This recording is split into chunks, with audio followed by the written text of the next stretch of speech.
Access to financial services is a lifeline for resilience.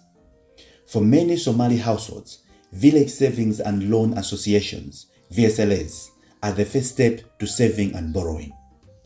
But when larger loans are needed, informal savings alone cannot meet demand. That's where private sector engagement comes in, and where SomReP's financial inclusion model bridges the gap. SomReP's financial inclusion model links community savings groups with private sector institutions, microfinance providers, commercial banks, and markets.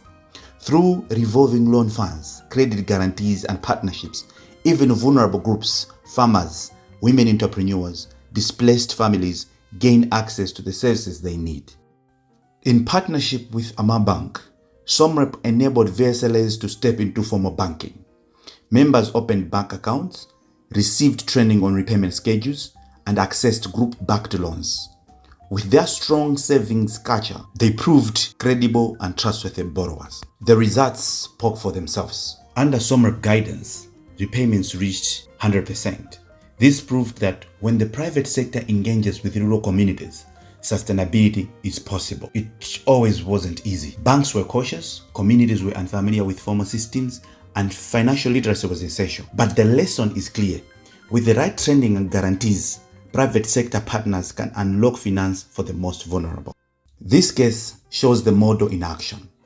Linking VSLAs with private sector banks doesn't just expand access to finance. It ensures program sustainability beyond donor funding. Through the Amal Bank partnership, women grew small businesses, households coped better with shocks, and savings became a community culture. Sharia-compliant products also reassured first-time borrowers, making finance inclusive and accessible. The way forward is clear.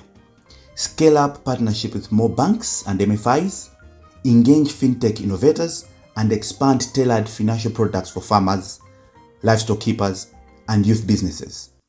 With continuous financial and digital literacy, private sector engagement will drive financial inclusion that is scalable, sustainable, and life-changing.